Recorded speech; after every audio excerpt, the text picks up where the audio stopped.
The Derby Trail through California for 2013 begins with 5 3-year-olds at a mile on the main track at Santa Anita in the $100,000 Grade 3 Sham Stakes. Goldencents, the odds-on favorite. We're off to the races.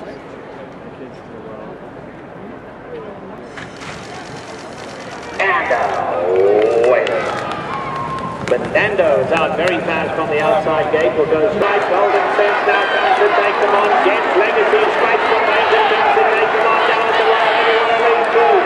They're coming to the inside now. On the outside now, Goldencents.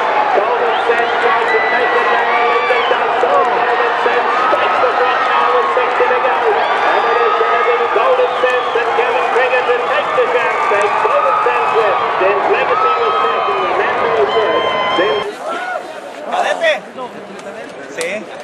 Goldencents follows up his win in the Delta Jackpot with another impressive graded stakes victory, capturing the Grade 3 Sham Stakes with Kevin Krieger aboard for Doug O'Neill at Santa Anita.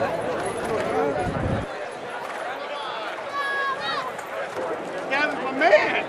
Johnny, my man!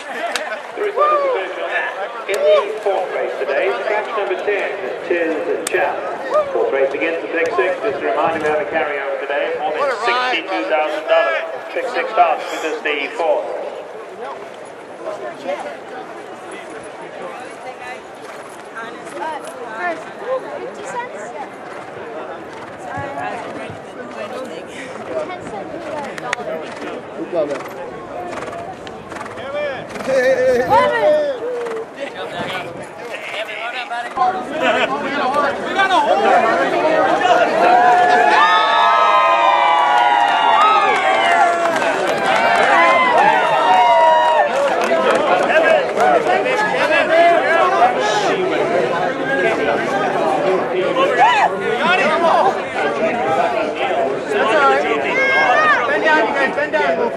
Bend down, there we go.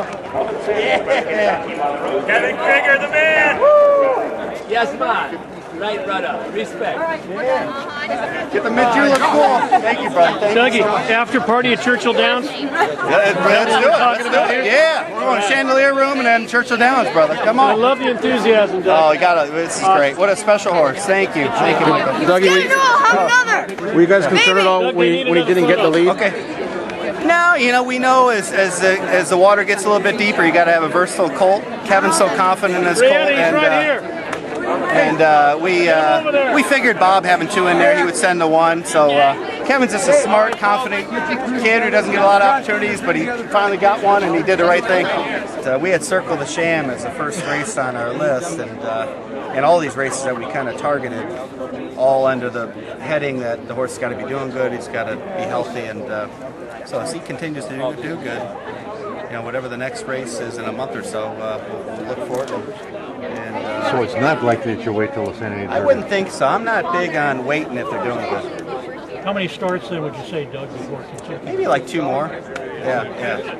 But it's a great game, regardless of what class of horse you have. But you know, having a Derby contender, it's just such an exciting thing. And you know, his horse is just such a brilliant athlete, and he's so amazing mentally. He's just getting better every day, and just to see the whole crew, you know, like I said earlier, you know, we really, I think the whole crew's got a little swag after all having another, and so we're enjoying the whole ride. You kind of have an unknown jockey again. Tell us about Kevin and why you're keeping him on and letting him ride this one. Kevin probably worked Goldencents, probably his 5th work of his life, and he came back and said, that might just be the best horse I've ever been on. And so I said, Kevin, well, why don't you call the owners and plant the seed with them? Because like you say, he's not a real big name guy down here, and the owners fell in love with him, just like Goldencents has. And you know, the great thing about Kevin is win, lose, or draw, you know you have him for upcoming races. He's not going to jump around some of the more higher standing guys. It's difficult to have any continuity with a horse. So you know, Kevin's really gotten to know this colt, and he's just done a brilliant job every race. Any doubts down the stretch? It looked like he was challenged. No, I mean, you know, in this game there's always doubts until they hit the wire, but we were feeling it. The gate break, I got a little bump from the one on the inside, kind of pushed him out a little bit, and by then Martin had already cleared us a little bit. So it made me have to ride a smart race by taking him back and putting him on the outside, you know. and he's surprising. I mean, not surprisingly because he's always been relaxed, but he was so relaxed that I could have ride him confidently from behind also, you know, and he's doing everything right so far, and we're just keeping our fingers crossed and praying that he stays sound. Kevin, you know this horse. Was this as hard as he's had to run since you've been riding him? You know, it's like when we turned for home, when he was with Manando for a while there, it felt like it was going to be a tough battle. But I mean, by the time we got about maybe 50 yards from the 8th pole, I could feel him gathering himself up to make that huge surge, and it just felt like he just started drying off. And he galloped out real good, so I couldn't complain with the way he ran. Kevin, I heard you make a point to thank the owners here. One thing about riding for Doug O'Neill, and you know it, he's loyal. That's got to be a good feeling when you get a leg up, knowing that this guy has confidence in you. You know, I tell you, I'm in a great position right now. I mean, Tom Canusi's doing a heck of a job. I mean, he picks me up every single day, and at his age, not saying anything about his age, but he is a veteran, and I mean, he's a strong guy. He comes for me every day, and we work hard. And Doug, Doug is a great guy, man. Thank God we get to meet people like Doug O'Neill because, you know, I've been here for the last year, and I've seen many riders go through Doug O'Neill barn, and I've not seen one rider that he hasn't given a shot to. So just that alone, I'm appreciative of. How excited are you to have this opportunity to be on a horse of this caliber? Well, it's exciting, you know. I've been waiting for a horse like this for a long time, and I found him, and I'm glad actually to be on Goldencents and to be a horse like him, you know. He's got speed, and today he showed us he's got tactical speed. We can do whatever we want with him, and that's a big key to horse racing. Kevin, you're on your way to the Santa Anita Derby and beyond. Good luck to you, buddy. Happy New Year. Thank you very much. Same to you guys. The confidence in our team that if the horse stays healthy, that we all have the ability and the mental toughness to handle all that. So you know how to do this now? Yeah, I think so, yeah. And not to be arrogant, but I mean, you got to have a horse that can handle it, and as you saw the way this horse handles the paddock and all the pressure, he thrives on it.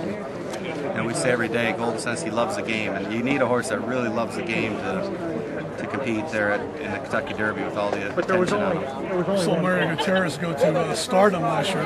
Can we see the same thing? I would love to. He's such a good kid. This kid, he's a great guy, and he's got that Virgin Islands, like he's got a cocktail in his hand kind of mentality. Just it's all good, man. Fits right in with him. Yeah, it's all good, man, and that's very important in these kind of races. You got to have ice veins because you let some of these jockeys who are a little bit higher up in the standings get in your head and you're in trouble. So he's very confident in his abilities, and I think you saw it today. So what did it feel like when he went across the finish line first? Oh, it was just great. Yeah, because Mudflats just ran a few minutes ago and ran poorly, so I felt like I was in the 12th round of a big fight, and I was getting my butt kicked a little bit. Where did Mudflats run? He beat one horse. In Jerome at Aqueduct, he beat one horse. But he cooled out good according to the team, so we'll get him back home and regroup.